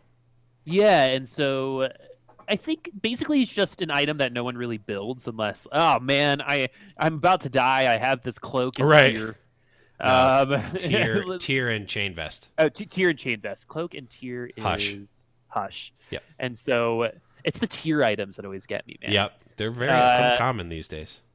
And so, yeah, I think that will give you a little bit more incentive. I'm just not sure, again, if you want to invest your item into a Frozen Heart. It's tough because your first chain vest is, I'm just going to say it, it's always going into Guardian Angel. Yeah. It might now be going into Locket because we saw Locket meta not that long ago. It might be going into Locket now. And let's see, you got Swordbreaker, you've got what else do you have? I mean, and then you've got Thornmail too. Like, it's just such a meh item that you never, like, your example of it is exactly the times I've built it, right? It's like, well, what am I going to build this into? I need to get a power spike here, also I might die next turn, so let's just put this Frozen Heart on somebody. I'm never like, oh man, I've got this Pike Frozen Heart and I can't wait to put it on here. I'm going to transition this Frozen Heart. So it's like, I just don't care about Frozen Heart. I wonder if they're assuming Assassins are going to be good, and that's a good way to nerf Assassins by forcing the counterplay onto Frozen Heart. We'll see. I don't know. But I think it was an item that needed. I don't think Locket needed a buff. I was cool with it just not being in the game. It's not the type of item this game needs, right? Just like, here's free health. I think that the other big issue is also things like Ionic Spark, right? Like just things that give you free things is not usually the greatest. In terms for a game's health. So we'll see how it goes. Free stuff almost always broken if you've ever played a strategy game. You know that. Zero cost spells almost always broken. But good old backstab. Yeah. Backstab. I'm thinking Magic the Gathering here, but that's where things really get broken. They're just really good in Hearthstone. They're broken in Magic. But I'm going to run through the bug fixes here, and if anything There's pops out, a couple really funny ones here. Okay. Morgana's ability now will now work consistently on isolated summoned units and neutral monsters. Zeke's Herald and Locket of the Iron Solari will no longer give their buffs to enemy team units if re-enabled after Hextech. That is funny. Kha'Zix's ability now always deals true damage if 3 Void is active. That sucks that it didn't do that. Loon's Echo now properly hits the main target of an ability. Camille ability, Evelyn will no longer be able to escape the route using her ability. Okay. So the next couple ones are just Camille. Camille changes so that they don't. Yeah, it actually works as intended. So for Evelyn, Shyvana, and Pantheon, you can no longer escape Camille's ability, which was not intended. Frozen Mallet's tooltip. Frozen Mallet's tooltip now. They made it so it actually reads what it should. Darken's tooltip also reads as it should now. Grievous Wound tooltip also reads as it should. Demons will not drain mana through their trait if mana locked. That's interesting. Oh, okay. So if they get mana locked with Hush or No, Demon doesn't mana lock them. If they get mana locked through Hush, demons are no longer going to drain mana. That's interesting. Brand's ability This was one's funny. bouncing 2 more times than intended. It now bounces the appropriate number of times. So technically a nerf to Brand. We saw a lot of Brand in the tournament, and he's been a very Yeah, strong that's a unit. big reason. It was. I think it's only supposed to bounce 4 times at level 1, and it was bouncing 6. This next one's my favorite bug fix. All right, fixed a bug where Rek'Sai was healing for half of the intended amount. Ooh, buff to Rek'Sai, one of your favorite units. Yeah. That Warmogs build with Burrow, that'll be nice to run again tomorrow. Yes. We actually saw Carry Rek'Sai get second on that tournament. It had GA and Redemption and something else. Yeah, it might have been Assassin item because I've seen the Assassin Void actually put the Assassin on Rek'Sai as well. I definitely poked fun at it with Crowan at the Heroes Hearth tournament a few weeks ago, and then it turned out to be pretty good. So it was funny though. And last thing here, we got the new soundtrack. Teamfight Tactics new music will be changed based on what phase of the game you're in. For instance, during the shopping phase, the music is calmer and less busy, but as the battle phase starts, the music transition to more energetic, combat-driven style. There are also 3 different chapters of music. The first chapter goes from the beginning of the game to where the first player is knocked out. The second is from that point until there are only 3 players left. The final chapter will bring us home. Whew! That's a nice packed patch we got. A lot of stuff. And it's not even going to be as packed as next week's, which is not next week's, like a couple 2 weeks. weeks, yeah. Crazy. Yeah. But we will certainly be talking about that in 2 weeks when we get that. Boop. Overall impressions, just at a high level. Yes, no, maybe so. What do you think of this patch? I like it. I actually really like some of the smaller adjustments here. Mm-hmm. The smidges. Yeah, the smidgens. There's some good quality of life stuff like Rek'Sai. It'll be good to see some more Katarinas, maybe. It's cool to see Twisted Fate and the Pirates get sub loves. The Wild Thing will be interesting. But overall, I actually, even though it's a lot, the big thing, they really obviously put most of their balance into these items because a lot of the champion changes are very minimal. Yep. Like, other than the Pantheon. I think the Pantheon nerf is the biggest thing we have here. Yeah, Pantheon nerf. I think. Oh, and Evelyn's nerf too, because now you have to get below half health to get executed. 65%. Can you believe it? Also, big deal that Zeke's no longer works for the opponent. That's so funny. Yeah, I know, right? That's why I love reading the bug fixes, man. Yeah. In any game, there's always one of these, right? Yeah. Like, I remember in Overwatch once, there was one where if Doomfist used a move, it caused people to disconnect. That's awesome. And you're like, how did this happen? It's just one of those things that you don't see until you're like, all right, push the update. Oh, the game is broken, but only in a small way, guys. We can wait till the next patch. It'll maybe only happen to a couple of out. people. Let's hope it doesn't explode. Yeah, Brand's just going to be really good this patch. Don't worry about it. It's intentional. But yeah, overall, it feels good. What about you, man?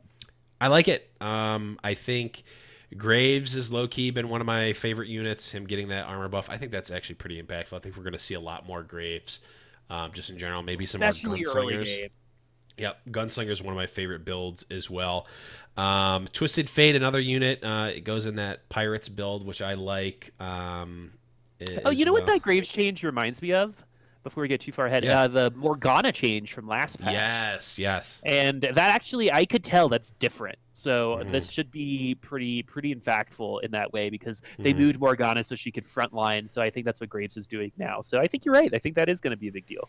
Yeah, I mean, Graves is one of those units that, like, low-key, like, could be your mid-game carry, but never really, like, got super... I mean, there's certain builds where you do that.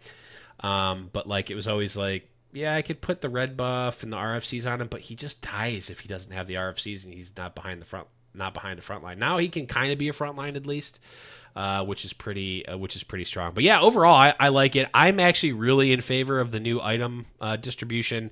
I'm in favor of the variety. I don't care as much if the best player on paper wins every single game.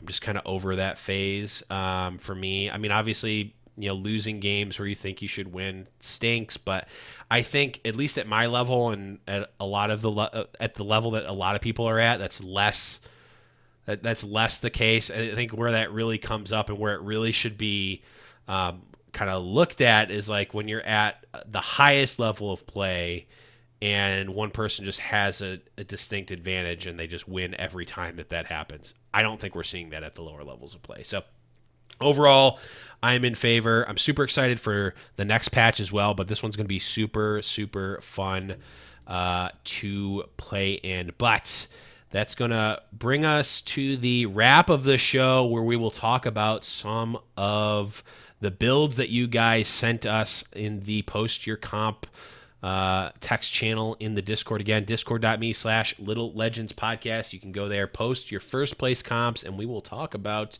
at least a handful of them. We got an interesting one here from a new member who joined just a couple of days ago, Skithix. They've got 1, 2, 3, 4, 5, 6, 7, 8, 9, 10 units. That is 10 units. I've got, let's see, a Jinx, some Gunslingers, some Hextech, some Glacial, some Guardians, Demons. I think that's what? Is that 6 Glacial, Guardians, Elementalist, and Jinx. Just throw it all in there, and you're gonna. We see a first place come here from Skithix. Really crazy comp. I mean, the 10 unit comp, the Force of Nature comp is always great. Force of Nature is just great when you get it. Right, Yeah. I'm just so trigger happy with my spatulas because I like, let's see what happens if this person's a sorcerer, Yep. right? That I don't usually save it enough times. Yep. But yeah, it was cool. I mean, Force of Nature, 10 units. Not a lot of people get there. True. The next one I want to talk about here is one of the many that Osto had posted here. This one's interesting. It is. Let's see, Imperials actually with so 4 Imperials plus it looks like a Yasuo and a Vayne? A Vayne for good measure. Oh, Blade Masters, it looks like. Yeah, got Blade Masters for the Draven as well, and then a tier 2 Vayne. What's interesting about this one is also gets first place with 7 units. 2, 4, 6, 7 units. So level 7 here, and the person that he beat in second place had 9 units. That's and 2 of which were tier 3. That I think is kind of a rarity to me. Have you seen that happen? Have you had that happen with you, Boop?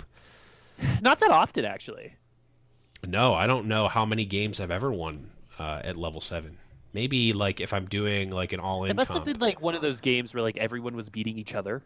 Yeah. Right, and like it was just like everyone was like at 40 health or below at that point. Yeah. But this guy got to level 9. Maybe he also could have had a Force of Nature too, which is possible. Yeah. True. But yeah, that's an interesting one. I mean, 4 Imperials is a very strong comp potentially here. Next comp we have here is from Nail. They've got this. They actually posted. This was their match that they promoted to gold in, and they shouted out the show. So shout outs back to you, Nail.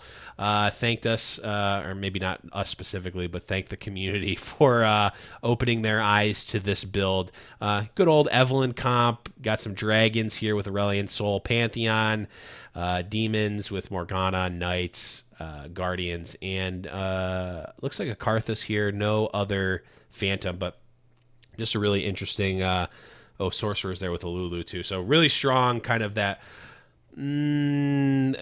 got a little bit of everything comp here. Really, really strong though when you got units like that. This next one here is actually yours, Boop, and this is where you got to Platinum 4 with just the greatest LP. It says 69, right? Oh, it sure is.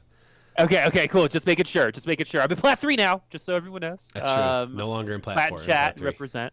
Hold on, let me look at it. I forget what it was because I remember posting it because it had 69 on it, not because I won. Well, you also have 10 units in this one as well. So that's I also have 10 units. So it looks like I was running. Oh yeah, this game. So this game was nuts because I had that level 2 Draven at like 3-2. Mm-hmm. And oh, wow. I already I had like or like maybe like right before 4, but I had a Hurricane and a Bloodthirster on it already. Wow. And like the Nar's just like in there. I don't know if you noticed that. But yeah. It's just he's just kind of in there with Shyvana. Well, you got shapeshifters and Swain. Yeah, but basically it was like a little bit of everything. Yep. Right? Got some demons in there. The Morgue had a Phantom Dancer. That was fun. But yeah, that was probably the last game I won. Actually, I've gotten a lot of second places, man. Yeah. Just can't seem to overcome it. Hey, that was the Crowan strategy at the OEL Invitational. Just always like second through fourth, but never the Oh first. yeah, because I started as shapeshifter demons, and then I picked up the Swain really early, Oh, and I was nice. like, oh, I need a pivot, and so I went ahead and pivoted to Demon Imperial Mm-hmm. with the Leona and Pantheon coming up later. Yeah. That's what it was. And you just, when you have the Force of Nature in 10 units, you can just still keep the shapeshifters in there too. Exactly. Last one here is Sphinx, who was in the game night a couple of weeks ago, actually. He's got shapeshifters, Hex Tech, Wild. I think you got some Guardians, Dragons here.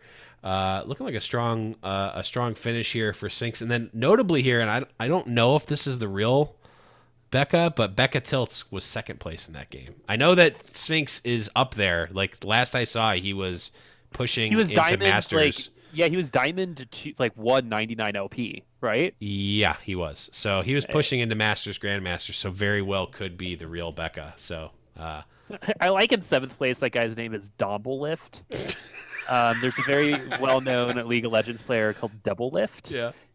But Domblelift is really funny. I don't know why, but it's like that hilarious. Dolan the Duck, just like that like really bad like comic art style, or Spoder Man, like that type of exactly. Exactly. I love it. I always think those are funny, mostly because I have mush brain. But speaking of mush brain, I am getting the mush brain now as we are wrapping up this show. Really, so much to talk about. So that was a great one here. Before we go and move into our sign off here, Boop, anything else we should bring up or mention?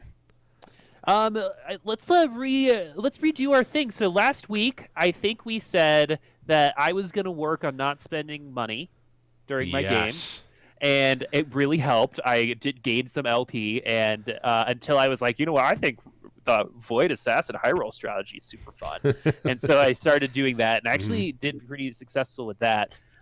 But this week I want to continue doing that, but also this week I'm going to really try to learn how to pivot a little bit more effectively, because it's going to be a thing, I think, with these levels coming up, and now like what I do with my money. Yeah. My thing last week was being able to, or at least I think this was something I wanted to do. I don't remember if it was what I committed to last week, but I wanted to more effectively spend my or save my gold after I roll down maybe the first time. So being able to manage my gold and my economy after I roll down and get that power up, and just get a better feel for what power level I need to be. Where, if I hit the level 2 Ash, do I need to keep rolling and going for that level 2 Poppy, or can I just sit with the Ash and stay at 20 gold rather than rolling down to 0 and maybe getting that level 2 Poppy? So that was one thing. This week I want to focus on building some different items. I want to try out the Zephyrs and see if I can work the Zephyr and work the redemption. I want to try out the locket and see if it's actually good now. So I want to stray a little bit from the beaten path. We're going to be getting maybe some more items and some more gold. So I'm going to try to do some of that and see where it happens there for me. So hold us to it, guys. So updates.